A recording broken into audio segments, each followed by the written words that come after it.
लालू यादव के शीघ्र स्वस्थ होने की कामना सभी कर रहे हैं, यहाँ तक कि उनके विरोधी भी लालू प्रसाद जल्दी स्वस्थ हों और राजनीति में पुनः वापसी हो उनकी, पूरी तरह से वो फिट हो जाएं, इसकी कामना सभी कर रहे हैं। इन सब के बीच में आपको जानकारी होगी कि लालू प्रसाद को जब रात में अचानक से उनकी तबीयत खराब हुई, फिसल करके गिर गए, उसके बाद से तत्काल उन्हें पारस अस्पताल में भर्ती किया गया। तेजस्वी यादव खुद से ड्राइव करके लालू प्रसाद को लेकर के पहुँचे और उसके बाद पारस में उनका इलाज चल रहा था।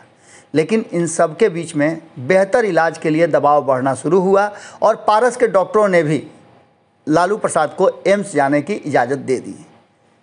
एयर एम्बुलेंस से मीसा भारती और तेज प्रताप यादव लालू प्रसाद को लेकर के दिल्ली पहुंचे। ये सारी खबरें हमने आपको बताई और इसके वीडियो फुटेज भी दिए।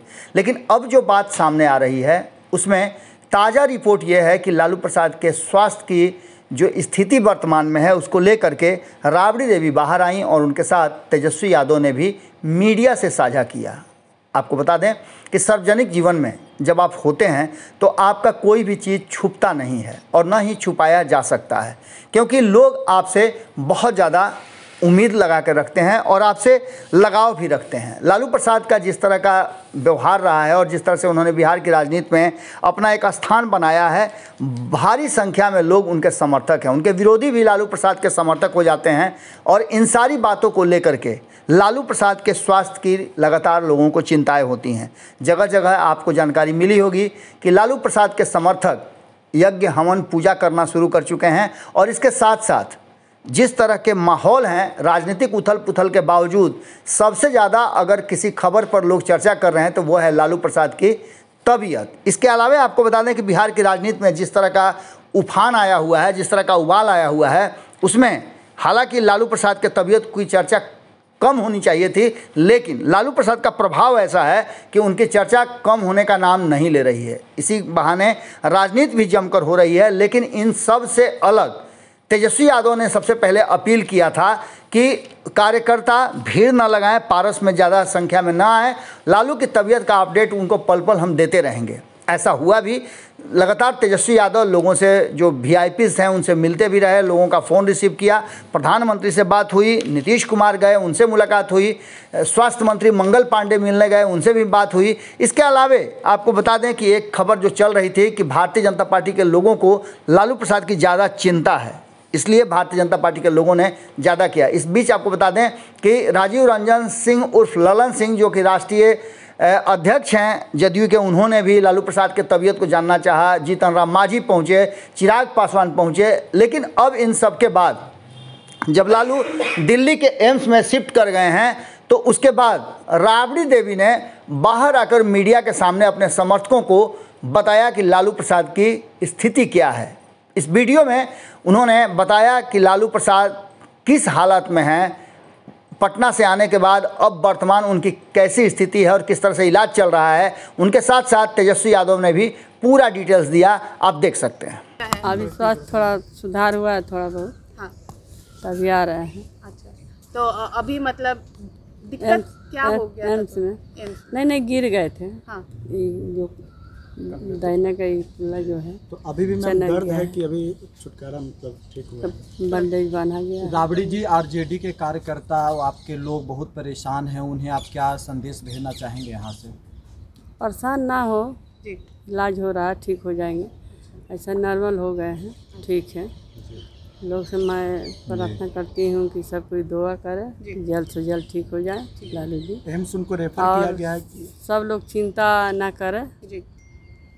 एम्स उनको रेफर किया गया है कि आप लोग की मर्जी से यहाँ पे खुद से आए हैं आप लोग? डॉक्टर भूमिक की देखेंगे? नहीं, रेफर नहीं किया है हम लोग। वहाँ बेहतर इलाज के लिए एम्स में क्यों बेहतर इलाज हो सकता है, क्योंकि यहाँ के डॉक्टर हिस्ट्री जानते हैं लालू जी का, कार्डियक के हों या नेफ्रो के हों। तो जो गिरे हैं 3 जगह फ्रैक्चर आई है पैर इसमें उसमें, तो गिरने के बाद उसके बाद जो और कॉम्प्लिकेशन जो बढ़ा है, क्योंकि बॉडी लॉक हो चुका है, बॉडी में मूवमेंट नहीं रहा है, बहुत सारी दवाएं चल रही हैं और कुछ वजह से जो है, क्योंकि हिस्ट्री यहाँ के डॉक्टर जानते हैं, जो भी कॉम्प्लिकेशंस हैं ऑर्गन पे कल को कोई असर ना पड़े, चाहे हार्ट हो या किडनी हो, तो तो उसको देखते हुए यहाँ लाया गया है। डॉक्टर भौमिक ही देख रहे हैं, आज भी उनको वही देखेंगे? अभी तो उनको लाया जाएगा एम्स में, वो बाद में पता चलेगा। The team of the doctors will decide कौन से वार्ड में। बट हमको जहाँ तक लगता है कि पहले they will have a checkup, थोड़ा चेकअप पूरा करेंगे, एक्सरेज वगैरह या सिटी स्कैन्स है या आपका ECGS है हार्ट का, अल्ट्रासाउंड्स वगैरह किडनी का, then they will decide. Tejashwi ji, इसमें काफ़ी दिक्कत होगी सिंगापुर जाने की जो चर्चा थी, जो हम लोग अभी भी कोशिश करेंगे उसमें, क्योंकि हो जाएंगे। थोड़ा और स्टेबिलिटी आती है या डॉक्टर का जैसा एडवाइस होगा, क्योंकि ट्रांसप्लांट की बात तो चल ही रही है। और क्रेटिनिन जो है वो पहले से 4 पॉइंट समथिंग था, जो कि अब 6 से ऊपर हो गया था। और ऑक्सीजन का जो लेवल था उनका, क्योंकि कंजेशन काफ़ी ज़्यादा चेस्ट में आया है और फीवर भी रहा है उनको 2-3 दिन कंटिन्यूसली, तो आफ्टर इफेक्ट जो रहा है, कुछ दवाइयों का थोड़ा डोज ज़्यादा हो जाने से उन पे कॉम्प्लिकेशंस बढ़ गई थी, जिसका रिस्क हुआ। और अचानक चानन फानन में इमरजेंसी में हम लोगों को ले जाना पड़ा रात के 3:30 बजे। तो सारी चीज़ें को देख के कंट्रोल सिचुएशन जो भी था इमरजेंसी का, we have prevented that, control कर लिया है। अब आगे जैसा डॉक्टर एडवाइस करेंगे, अगर 1-आध हफ्ता 2-4 हफ्ते बाद अगर थोड़ा बेटर हो जाए कंडीशन, उनको इंटरनेशनली ट्रैवल के लिए होगा, तो हम सिंगापुर भी ले जाएंगे। Thank you. अगर ये वीडियो पसंद आई और वह बिहार के राजनीति और बिहारियत से सरोकार रखेनी तो सब्सक्राइब बटन दबा के चैनल के सब्सक्राइब कर ली। ओजे एगो घंटी बा, ओकरा बटन दबा देला से कुल सटीक और मारक खबर रुआ मुफ्त में मिल जाई। अगर रुआ पत्रकारिता के हमनी के नया प्रयोग में सहयोग कर चाहतानी तो ज्वाइन बटन दबा दी। पेटीएम नंबर नोट कर ली 9386816700। धन्यवाद।